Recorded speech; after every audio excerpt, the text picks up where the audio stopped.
Everyone says build an AI agent. So you connected ChatGPT to a few tools, add a drag, maybe even MCP, and suddenly your project becomes a mess. There are prompts everywhere, memory everywhere, tools everywhere. Every new feature breaks something else. This is exactly why graph engineering is becoming one of the most important concepts in AI. Most developers are already building graph-based AI systems without even realizing it. Every time you use LangGraph, OpenAI Agents SDK, CrewAI flows, or Google's ADK, you're working with graphs. So in this video, I'll explain what graph engineering actually is, why it matters, and why it might become one of the most important AI engineering skills over the next few years. Hi, I'm Latika, and you're watching Tab 47. Let's get into it. Let's think about this from an engineering perspective. At its core, an LLM is just a function. You give it an input, it generates an output. That's easy to understand. But production AI systems almost never work like that. Before the model even sees your prompt, there are already multiple decisions happening in the background. Questions like should we search the web? Should we retrieve documents from a vector database? Should we query SQL instead? Do we already have this information in memory? Should we also call MCP server? None of these decisions are made by the LLM itself. They happen around the LLM. In other words, the intelligence of an AI application isn't coming only from the model anymore. It's coming from the orchestration around the model. Think about a simple question. What's the weather in Bangalore today? The model shouldn't answer from its training data, it needs fresh information. So the system first routes the request to a weather API. The result comes back, that result is injected into the model. Only then does the LLM generates the answer. Now change the question. Summarize our company's onboarding document. Suddenly the workflow is completely different. There is no weather API. Instead, the system performs semantic search over a vector database. It retrieves the relevant chunks, re-ranks them, builds the context, and finally calls the LLM.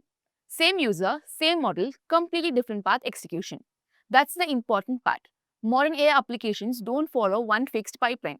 They dynamically decide what should happen next based on the user's request. And once every request can take a different path, you're no longer building a linear application, you're building a network of decisions. And that's the first hint of what a graph actually is. So let's go back to that network of decisions. That's not a metaphor, that's literally the data structure. Formally, a graph is a set of nodes connected by edges with a shared state object that moves through the whole thing. A node is a unit of work. It takes in the current state, does something, and returns an update to that state. It doesn't matter what's inside it. An LLM call, a tool call, a retrieval step, a piece of pure logic, a human approval. From the graph's point of view, it's the same kind of object. Input state in, state update out. An edge defines what runs after a node finishes.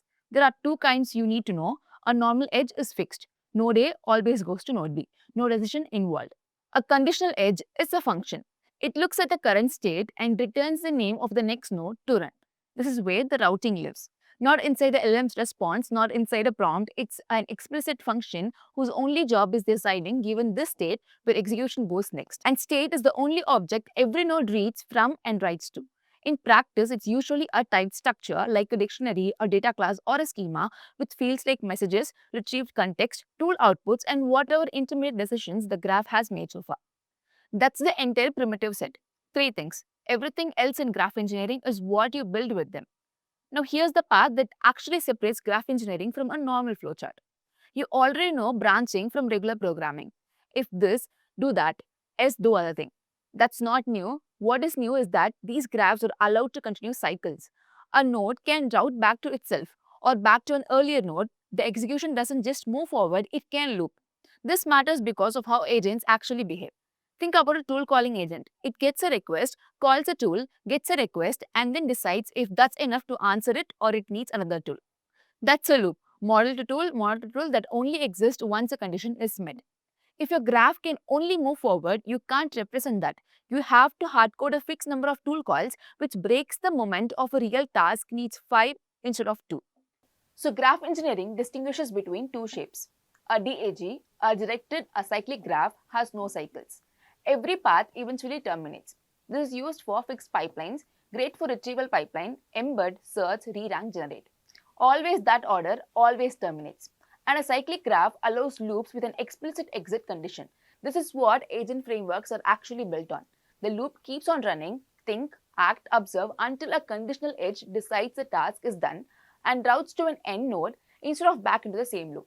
This is also where agent and graph start to mean almost the same thing. An agent loop is just a cycle in a graph with a stopping condition. Let's go one level deeper into state, because this is where most bugs actually live. If two nodes write the same field at the same time, you need a rule for how those writes combine. That rule is called a reducer. The simple reducer just overwrites, the new value replaces the old one. But for your message history, overwriting is wrong. You don't want the newest message erasing the previous ones, you want it appended. So messages use an append reducer instead of an overwrite reducer. Small detail, but it's the difference between state that behaves predictably and the state that silently loses data.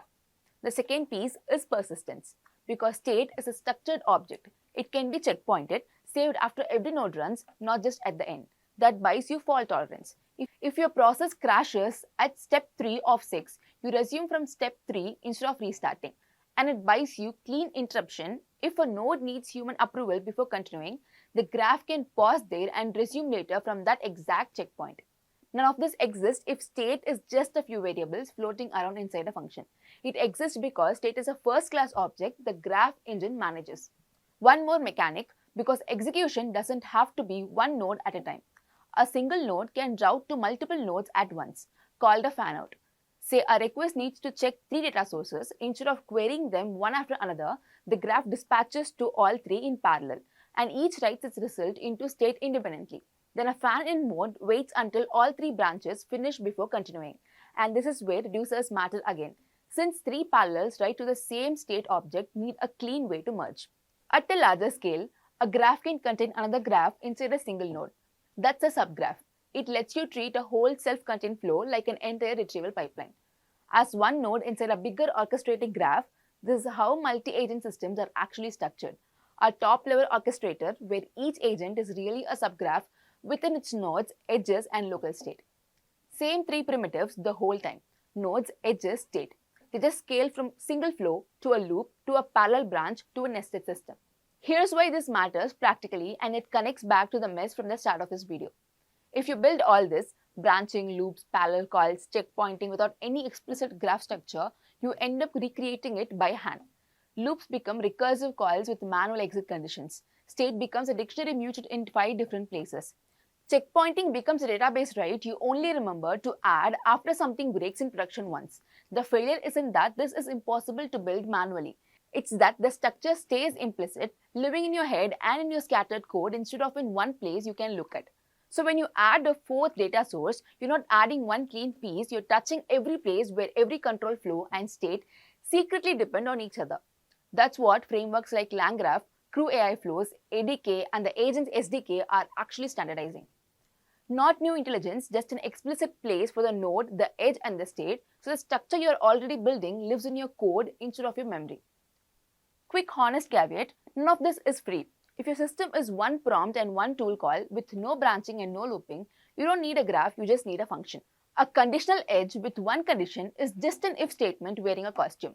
The threshold is roughly this. Once you have more than one possible path or a loop with an exit condition or a state that has to survive across more than one step, that's where these primitives starts playing for themselves.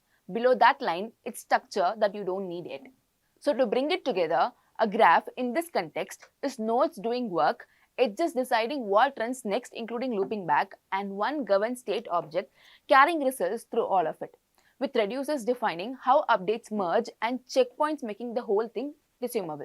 That's not a framework-specific idea, it's the actual shape of what production AI systems are doing. Whether or not the code admits it, if you're using LangGraph, CrewAI, ADK, or the Agents SDK, you already have all of this available. The real question isn't whether to use a graph, it's whether your nodes, edges, and states are actually designed on purpose, or whether they just happened. If this made that click for you, let me know in the comments and I'll go deeper into reducers and checkpointing specifically in the next video. For more contents like this, subscribe to Tab 47 and join our WhatsApp community to not miss out on it. Thanks for watching, see you in the next video.